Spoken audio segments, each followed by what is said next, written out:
TV Transcares está no ar e trazendo um dos assuntos mais falados do momento e que certamente já passou pela sua rede social, as fake news. Eleita a palavra do ano pelo dicionário inglês da editora Collins, fake news são notícias que não representam a realidade, mas que são compartilhadas na internet como verídicas, principalmente através das redes sociais. E aí, justamente, é onde mora o perigo, porque elas se proliferam de maneira assustadora. Esse foi o assunto debatido no almoço executivo deste mês de junho aqui no Transcares. O convidado do presidente Liemar Prete foi o diretor de criação da Beta Rede, Hélio Gualberto, que trouxe a palestra Novas Estradas que Conectam o Brasil. Obrigada pela sua presença aqui no nosso almoço e por aceitar essa entrevista aqui na nossa TV. Hélio, diz para mim, qual é o grande problema das fake news e qual o efeito das fake news na paralisação dos caminhoneiros? Bom, obrigado a vocês pelo convite primeiro, ao presidente Liemar Prete. Bom, o grande problema das fake news, com certeza, é você compartilhar notícias que não são verdadeiras e que criam condições para tomada de decisão que vão te prejudicar. A gente está falando de temas complexos, de política, muitas vezes de religião, de diversidade, e quando se compartilha uma fake news, hoje em dia, uma notícia falsa, você corre o risco de estar ajudando num pensamento que não ajuda na construção de um entendimento melhor sobre aquilo. No caso da greve dos caminhoneiros, eu acho que ficou muito claro que existia um movimento legítimo, um movimento original dos caminhoneiros que pararam, mas à medida que isso foi tomando força, outros grupos se apropriaram dessa paralisação. E aí é que surgiram as fake news de uma maneira muito forte. A gente vai discutir aqui hoje um pouquinho na minha fala um estudo que foi publicado sobre o próprio termo intervenção militar, que apareceu na greve dos caminhoneiros, mas que na verdade só aparece 4, 5 dias depois da paralisação já estar nas estradas. Ou seja, muita gente se apropriou da paralisação dos caminhoneiros para, através das fake news, implementarem as suas ideias naquele movimento.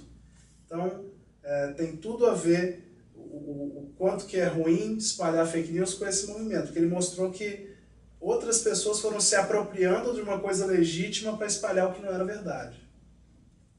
Já existe alguma medida punitiva para esse tipo de notícia? É mais um assunto em que eu não sou especialista, mas a gente tem acompanhado, o presidente do TSE, o Luiz Fux, já criou um grupo de trabalho, se não me engano, já tem discutido a necessidade de punição das fake news. Então, assim, na fonte é complexo, mais uma vez muito complexo se combater as fake news. A gente teve um caso importante para se observar isso ultimamente, que foi o caso Marielle, o assassinato da vereadora no Rio de Janeiro, trouxe uma onda muito forte de fake news em torno do assunto, e depois se fez uma pesquisa que se descobriu que 50% das fake news que rolaram a partir do tema foram compartilhadas nos grupos de família. Ou seja, a gente está falando de fontes muito próximas, muito pessoais, para se combater a origem, como o TSE pretende fazer.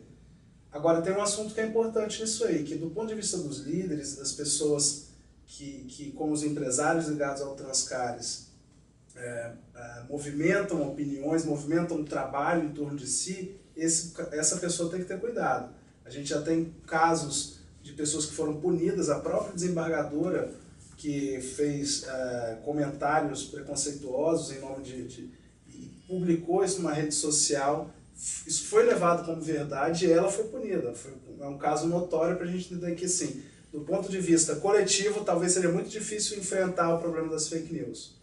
Agora, do ponto de vista pessoal, isso já é uma realidade. As pessoas têm que entender que faz parte das nossas vidas e que, mesmo que não seja punido, o compartilhamento de fake news tem efeitos poderosos nas nossas vidas, nocivos muitas vezes, então é importante ter cuidado. Esse ano nós temos eleição, né? Você acha que as fake news podem ser um complicador no processo eleitoral? Ah, sem dúvida, né? Acho que o TSE já está se mobilizando para que não seja para o processo eleitoral, no sentido clássico da palavra, mas no processo de decisão de escolha dos eleitores, sem dúvida que já é uma realidade. O domínio das fake news nas redes sociais, a gente tem que lembrar que os grandes veículos de comunicação vivem uma crise também, então as pessoas deixaram de ler os jornais, deixaram de acompanhar as notícias de instituições maiores e mais respeitadas para se informar através da rede social, do Facebook, do WhatsApp, e a gente tem que entender para onde isso pode levar a gente, para não pisar em terrenos que sejam prejudiciais para nós como pessoas, como empresários, como instituições. Acho que esse que é o pensamento.